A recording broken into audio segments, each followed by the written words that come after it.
Practical Vedanta. Part 4.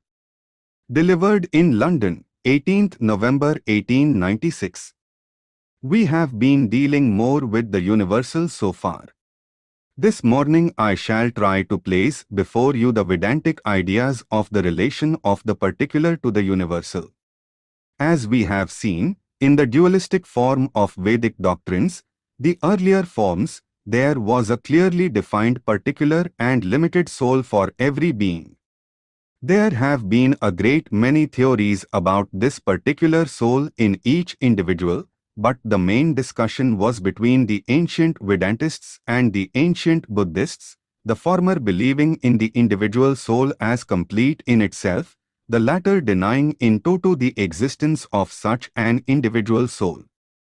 As I told you the other day, it is pretty much the same discussion you have in Europe as to substance and quality, one set holding that behind the qualities there is something as substance, in which the qualities inhere, and the other denying the existence of such a substance as being unnecessary, for the qualities may live by themselves. The most ancient theory of the soul, of course, is based upon the argument of self-identity, I am I, that the I of yesterday is the I of today, and the I of today will be the I of tomorrow, that in spite of all the changes that are happening to the body, I yet believe that I am the same I. This seems to have been the central argument with those who believed in a limited, and yet perfectly complete, individual soul. On the other hand, the ancient Buddhists denied the necessity of such an assumption. They brought forward the argument that all that we know, and all that we possibly can know, are simply these changes. The positing of an unchangeable and unchanging substance is simply superfluous, and even if there were any such unchangeable thing, we could never understand it, nor should we ever be able to cognize it in any sense of the word. The same discussion you will find at the present time going on in Europe between the religionists and the idealists on the one side, and the modern positivists and agnostics on the other, one set believing there is something which does not change, of whom the latest representative is your Herbert Spencer, that we catch a glimpse of something which is unchangeable. And the other is represented by the modern Comtists and modern agnostics. Those of you who were interested a few years ago in the discussions between Herbert Spencer and Frederick Harrison might have noticed that it was the same old difficulty, the one party standing for a substance behind the changeful, and the other party denying the necessity for such an assumption. One party says we cannot conceive of changes without conceiving of something which does not change. The other party brings out the argument that this is superfluous. We can only conceive of something which is changing, and as to the unchanging, we can neither know, feel, nor sense it. In India, this great question did not find its solution in very ancient times, because we have seen that the assumption of a substance which is behind the qualities, and which is not the qualities, can never be substantiated, nay, even the argument from self-identity, from memory, that I am the I of yesterday because I remember it, and therefore I have been a continuous something, cannot be substantiated. The other quibble that is generally put forward is a mere delusion of words. For instance, a man may take a long series of such sentences as I do, I go, I dream, I sleep, I move, and here you will find it claimed that the doing, going, dreaming, etc. have been changing, but what remained constant was that I. As such, they conclude that the I is something which is constant and an individual in itself, but all these changes belong to the body.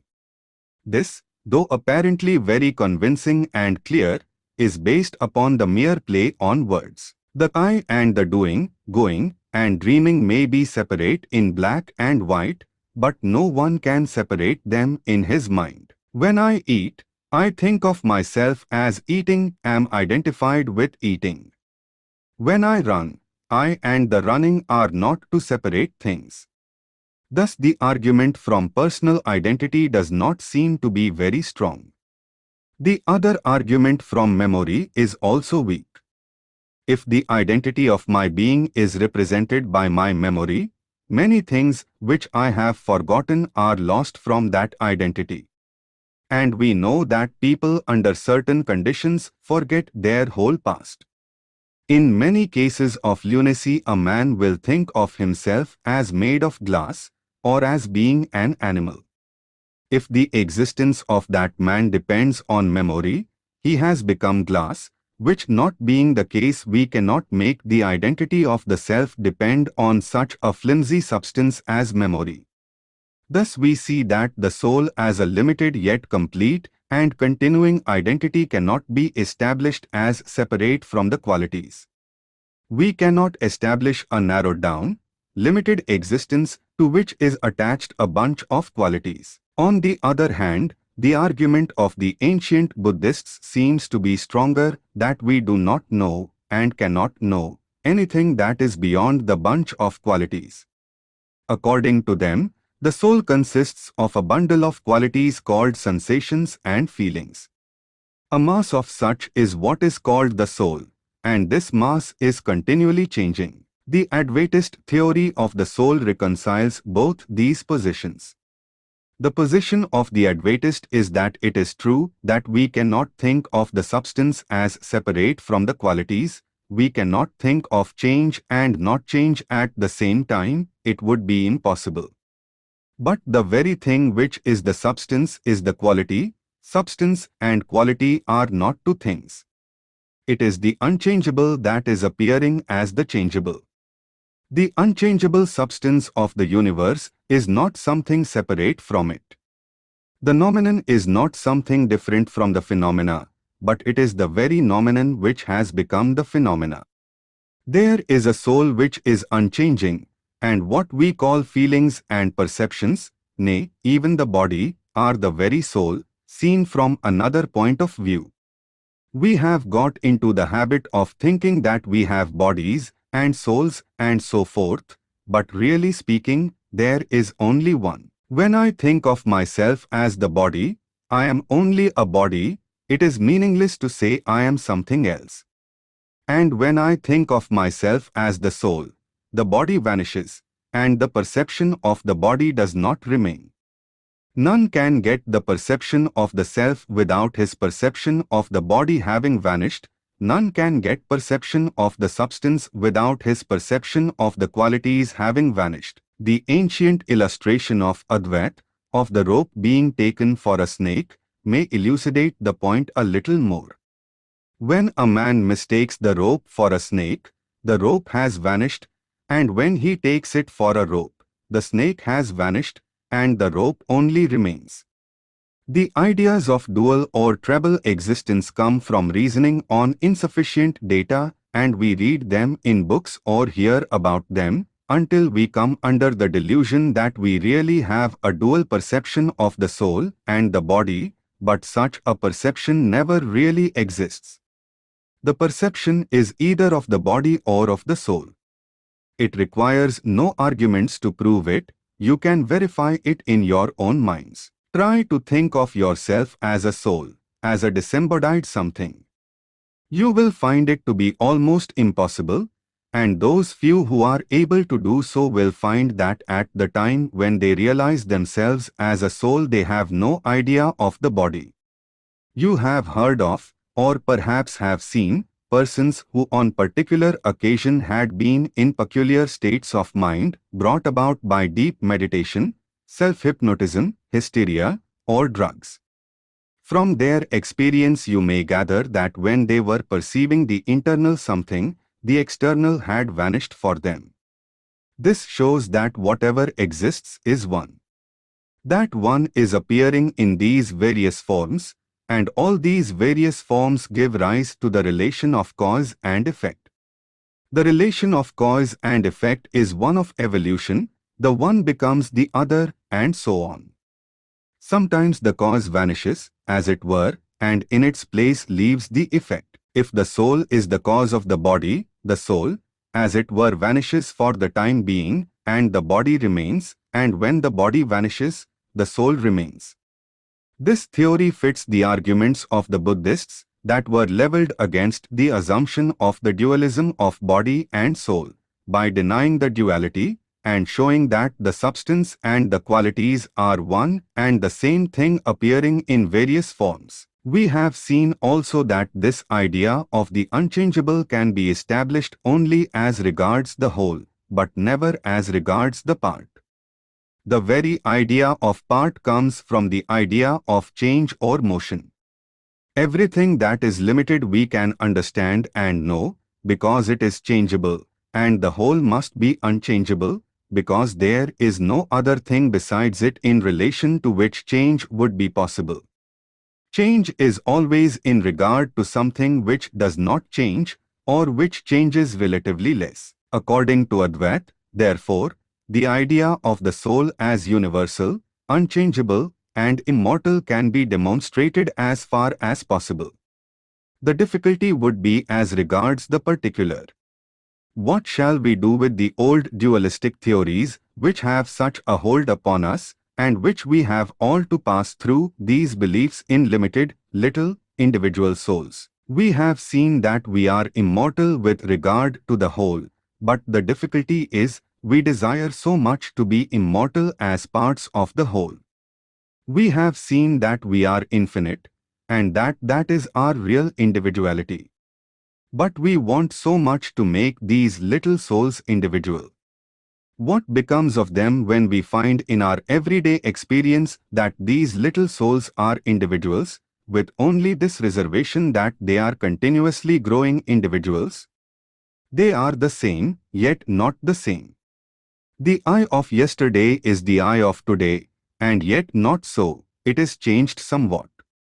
Now, by getting rid of the dualistic conception, that in the midst of all these changes there is something that does not change, and taking the most modern of conceptions, that of evolution, we find that the I is a continuously changing, expanding entity. If it be true that man is the evolution of a mollusk, the mollusk individual is the same as the man, only it has to become expanded a great deal.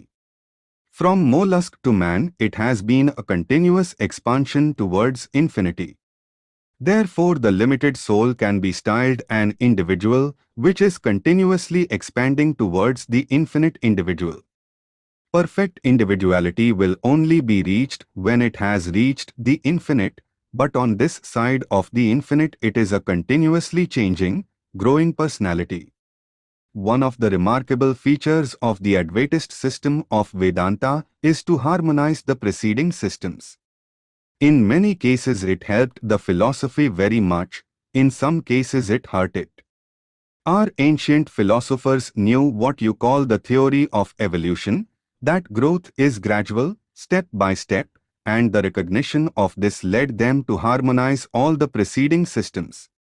Thus not one of these preceding ideas was rejected. The fault of the Buddhistic faith was that it had neither the faculty nor the perception of this continual, expansive growth, and for this reason it never even made an attempt to harmonize itself with the pre-existing steps towards the ideal. They were rejected as useless and harmful. This tendency in religion is most harmful. A man gets a new and better idea, and then he looks back on those he has given up, and forthwith decides that they were mischievous and unnecessary. He never thinks that, however crude they may appear from his present point of view, they were very useful to him, that they were necessary for him to reach his present state, and that every one of us has to grow in a similar fashion, living first on crude ideas, taking benefit from them, and then arriving at a higher standard. With the oldest theories, therefore, the Advaita is friendly. Dualism and all systems that had preceded it are accepted by the Advaita not in a patronizing way, but with the conviction that they are true manifestations of the same truth, and that they all lead to the same conclusions as the Advaita has reached. With blessing, and not with cursing, should be preserved all these various steps through which humanity has to pass.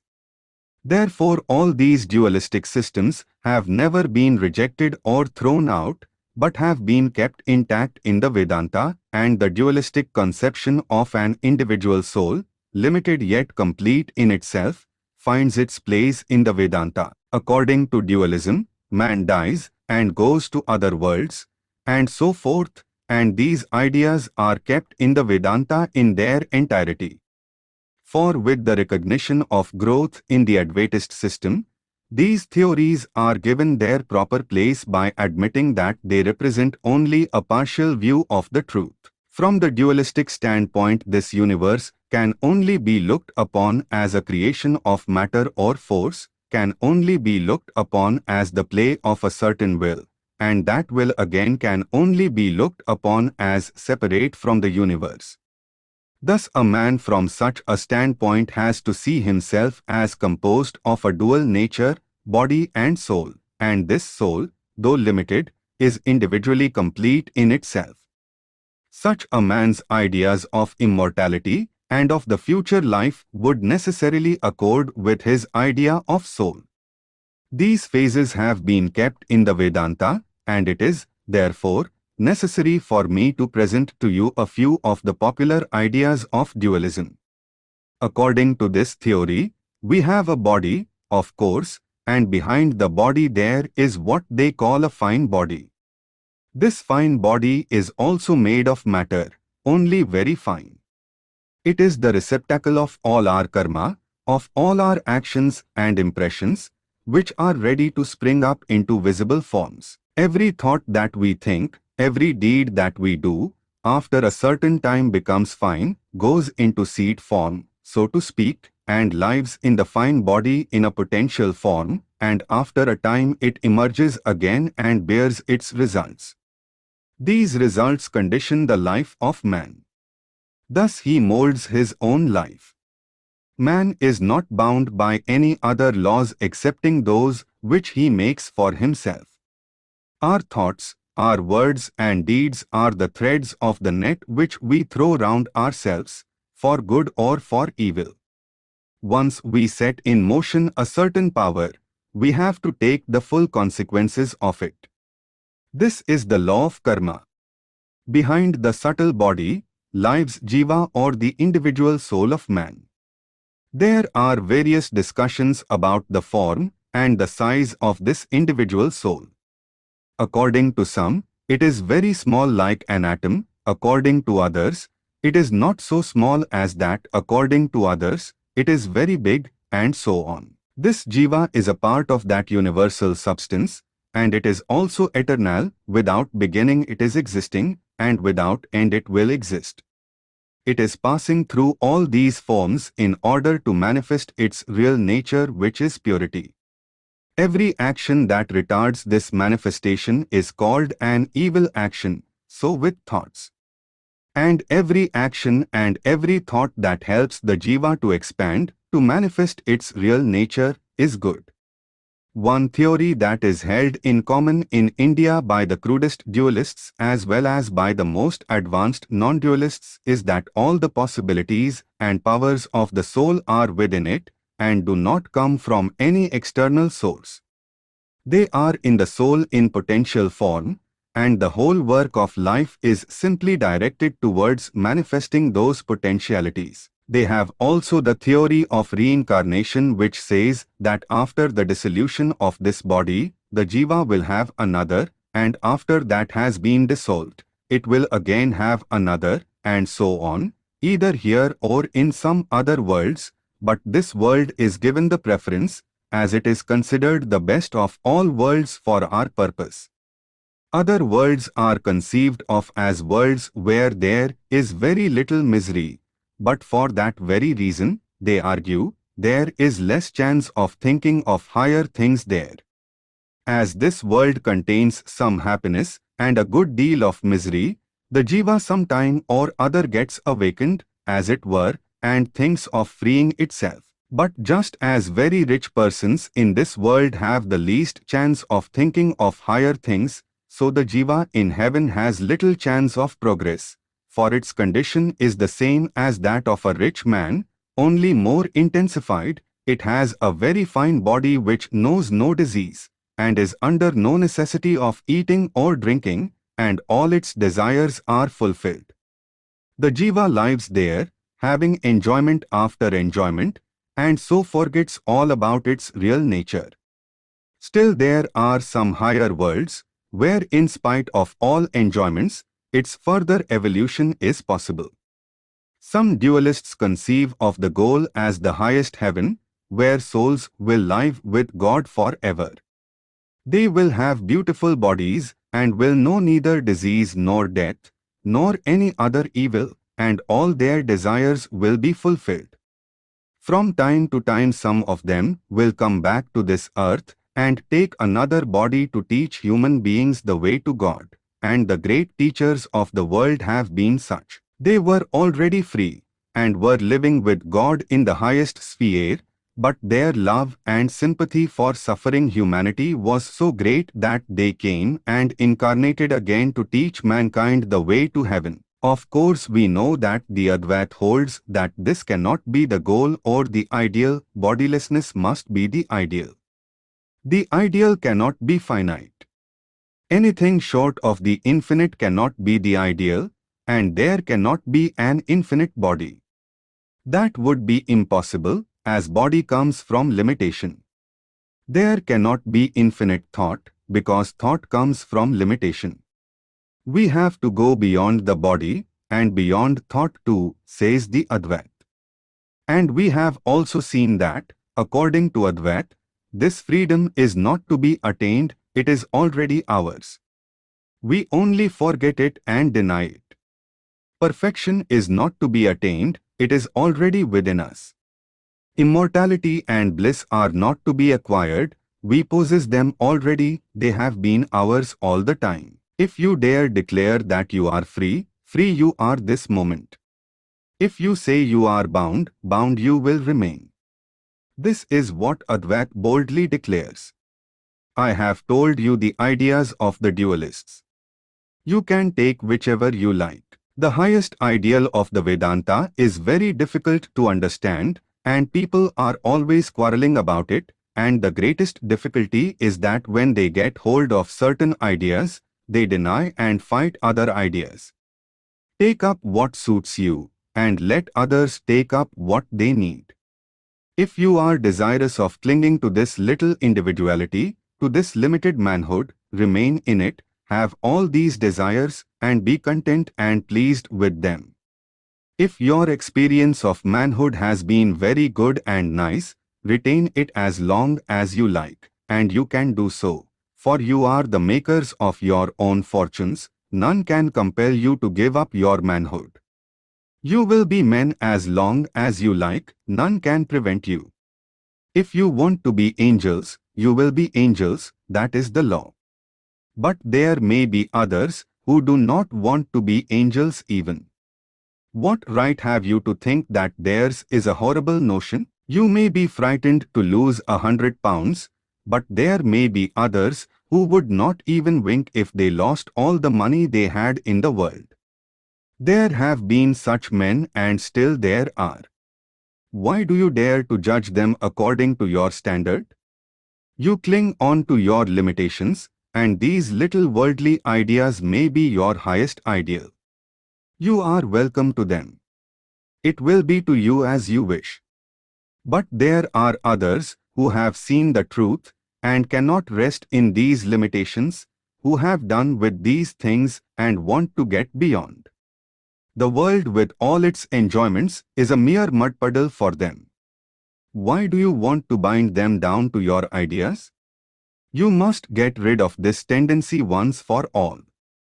Accord a place to everyone. I once read a story about some ships that were caught in a cyclone in the South Sea Islands, and there was a picture of it in the Illustrated London News.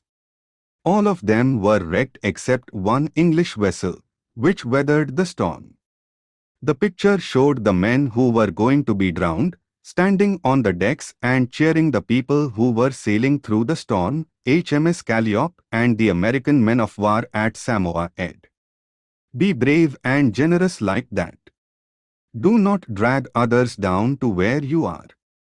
Another foolish notion is that if we lose our little individuality, there will be no morality, no hope for humanity. As if everybody had been dying for humanity all the time.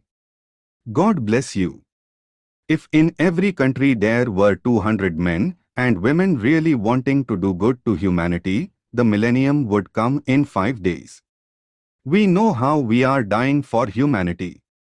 These are all tall talks, and nothing else. The history of the world shows that those who never thought of their little individuality were the greatest benefactors of the human race, and that the more men and women think of themselves, the less are they able to do for others.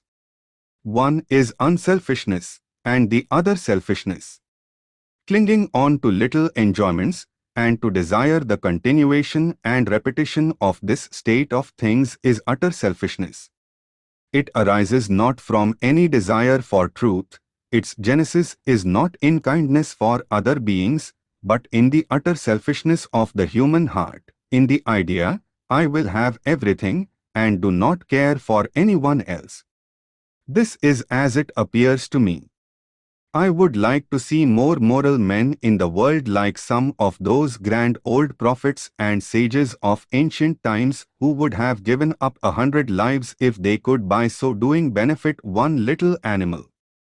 Talk of morality and doing good to others. Silly talk of the present time. I would like to see moral men like Gautama Buddha, who did not believe in a personal God or a personal soul, never asked about them, but was a perfect agnostic, and yet was ready to lay down his life for anyone, and worked all his life for the good of all, and thought only of the good of all. Well has it been said by his biographer, in describing his birth, that he was born for the good of the many, as a blessing to the many. He did not go to the forest to meditate for his own salvation, he felt that the world was burning, and that he must find a way out. Why is there so much misery in the world? Was the one question that dominated his whole life. Do you think we are so moral as the Buddha? The more selfish a man, the more immoral he is. And so also with the race. That race which is bound down to itself has been the most cruel and the most wicked in the whole world. There has not been a religion that has clung to this dualism more than that founded by the Prophet of Arabia, and there has not been a religion which has shed so much blood and been so cruel to other men. In the Quran there is the doctrine that a man who does not believe these teachings should be killed, it is a mercy to kill him. And the surest way to get to heaven, where there are beautiful aris and all sorts of sense enjoyments, is by killing these unbelievers. Think of the bloodshed there has been in consequence of such beliefs. In the religion of Christ there was little of crudeness, there is very little difference between the pure religion of Christ and that of the Vedanta. You find there the idea of oneness, but Christ also preached dualistic ideas to the people in order to give them something tangible to take hold of, to lead them up to the highest ideal. The same prophet who preached, Our Father which art in heaven, also preached, I and my Father are one, and the same prophet knew that through the Father in heaven lies the way to the I and my Father are one. There was only blessing and love in the religion of Christ, but as soon as crudeness crept in, it was degraded into something not much better than the religion of the Prophet of Arabia. It was crudeness indeed, this fight for the little self, this clinging on to the I, not only in this life, but also in the desire for its continuance even after death. This they declare to be unselfishness, this the foundation of morality. Lord help us, if this be the foundation of morality. And strangely enough, men and women who ought to know better think all morality will be destroyed if these little selves go and stand aghast at the idea that morality can only stand upon their destruction. The watchword of all well-being, of all moral good is not I but thou. Who cares whether there is a heaven or a hell? Who cares if there is a soul or not? Who cares if there is an unchangeable or not? Here is the world, and it is full of misery. Go out into it as Buddha did, and struggle to lessen it or die in the attempt. Forget yourselves, this is the first lesson to be learnt, whether you are a theist or an atheist, whether you are an agnostic or a Vedantist, a Christian or a Mohammedan. The one lesson obvious to all is the destruction of the little self and the building up of the real self. Two forces have been working side by side in parallel lines. The one says I, the other says not I. Their manifestation is not only in man but in animals, not only in animals but in the smallest worms. The tigress that plunges her fangs into the warm blood of a human being would give up her own life to protect her young. The most depraved man who thinks nothing of taking the lives of his brother men will, perhaps, sacrifice himself without any hesitation to save his starving wife and children. Thus throughout creation these two forces are working side by side, where you find the one, you find the other too. The one is selfishness, the other is unselfishness. The one is acquisition, the other is renunciation. The one takes, the other gives. From the lowest to the highest, the whole universe is the playground of these two forces. It does not require any demonstration, it is obvious to all. What right has any section of the community to base the whole work and evolution of the universe upon one of these two factors alone, upon competition and struggle?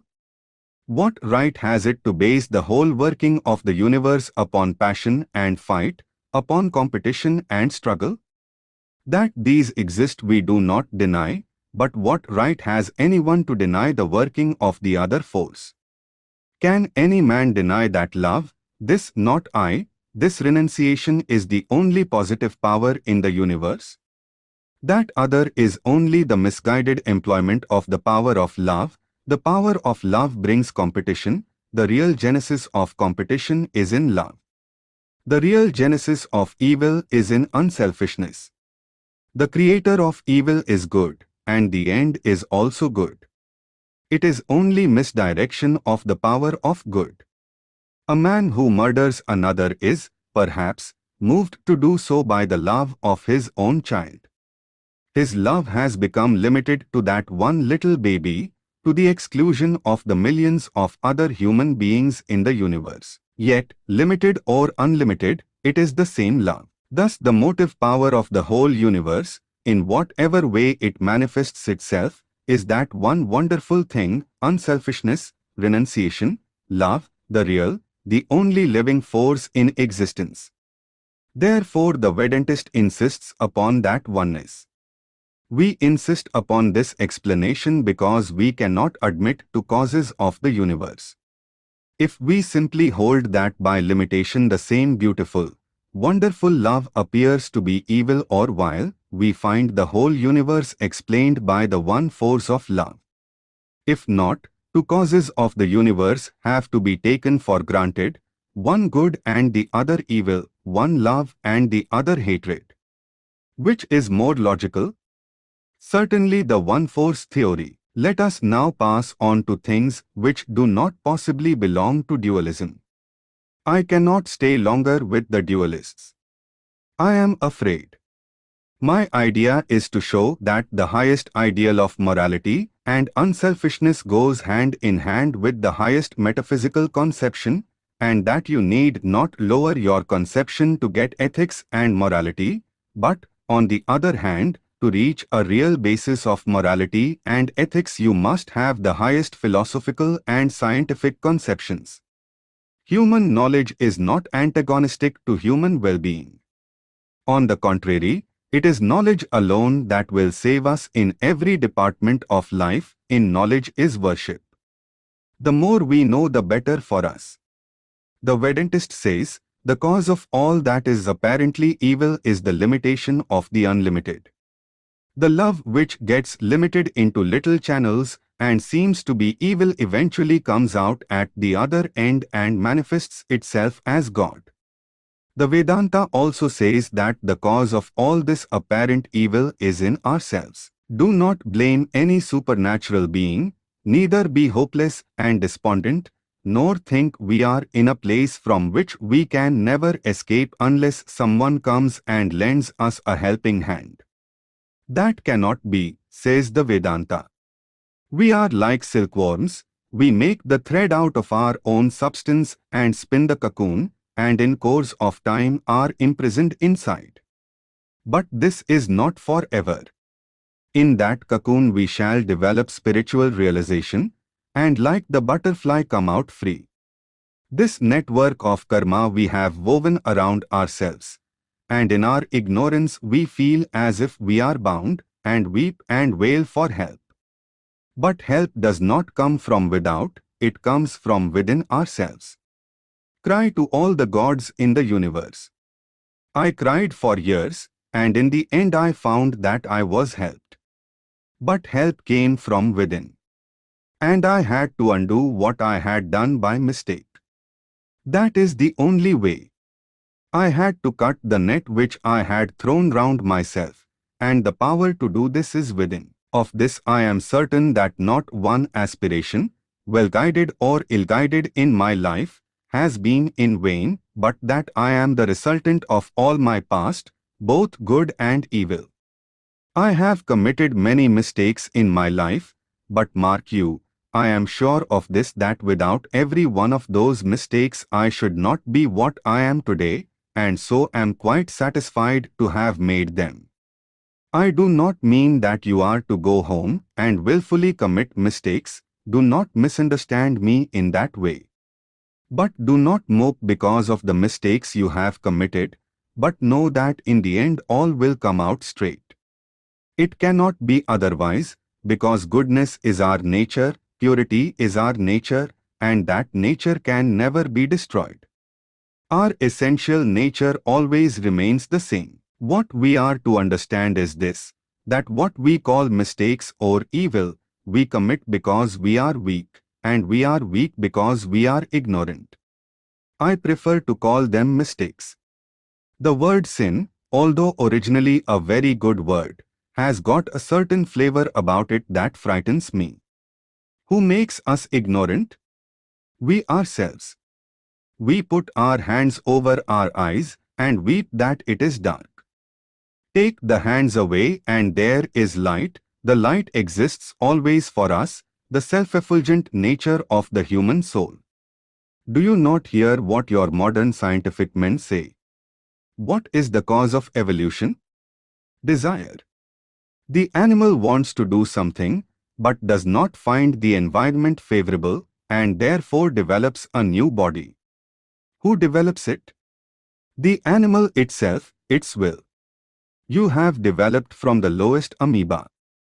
Continue to exercise your will, and it will take you higher still. The will is almighty. If it is almighty, you may say, why cannot I do everything? But you are thinking only of your little self. Look back on yourselves from the state of the amoeba to the human being who made all that. Your own will. Can you deny then that it is almighty? That which has made you come up so high can make you go higher still. What you want is character, strengthening of the will. If I teach you, therefore, that your nature is evil, that you should go home and sit in sackcloth and ashes and weep your lives out because you took certain false steps, it will not help you, but will weaken you all the more, and I shall be showing you the road to more evil than good. If this room is full of darkness for thousands of years, and you come in and begin to weep and wail, "Oh the darkness," will the darkness vanish? Strike a match and light comes in a moment. What good will it do you to think all your lives, "Oh, I have done evil, I have made many mistakes"? It requires no ghost to tell us that. Bring in the light and the evil goes in a moment. Build up your character and manifest your real nature, the effulgent, the resplendent, the ever pure, and call it up in everyone that you see. I wish that every one of us had come to such a state that even in the vilest of human beings we could see the real self within, and instead of condemning them, say, "Rise thou effulgent one, rise thou who art always pure, rise thou birthless and deathless, rise almighty, and manifest thy true nature." These little manifestations do not befit thee. This is the highest prayer that the Advaita teaches. This is the one prayer to remember our true nature, the God who is always within us, thinking of it always as infinite, almighty, ever good, ever beneficent, selfless, bereft of all limitations. And because that nature is selfless, it is strong and fearless, for only to selfishness comes fear. He who has nothing to desire for himself, whom does he fear, and what can frighten him? What fear has death for him? What fear has evil for him? So if we are Advaitists, we must think from this moment that our old self is dead and gone. The old Mr., Mrs., and Miss so-and-so are gone. They were mere superstitions, and what remains is the ever-pure, the ever-strong, the almighty, the all-knowing that alone remains for us, and then all fear vanishes from us. Who can injure us, the omnipresent? All weakness has vanished from us, and our only work is to arouse this knowledge in our fellow beings. We see that they too are the same pure self, only they do not know it. We must teach them, we must help them to rouse up their infinite nature. This is what I feel to be absolutely necessary all over the world. These doctrines are old, older than many mountains possibly. All truth is eternal. Truth is nobody's property, no race, no individual can lay any exclusive claim to it. Truth is the nature of all souls. Who can lay an special claim to it? But it has to be made practical, to be made simple, for the highest truths are always simple, so that it may penetrate every pore of human society and become the property of the highest intellects and the commonest minds of the man, woman, and child at the same time. All these ratiocinations of logic, all these bundles of metaphysics, all these theologies and ceremonies may have been good in their own time, but let us try to make things simpler and bring about the golden days when every man will be a worshipper, and the reality in every man will be the object of worship.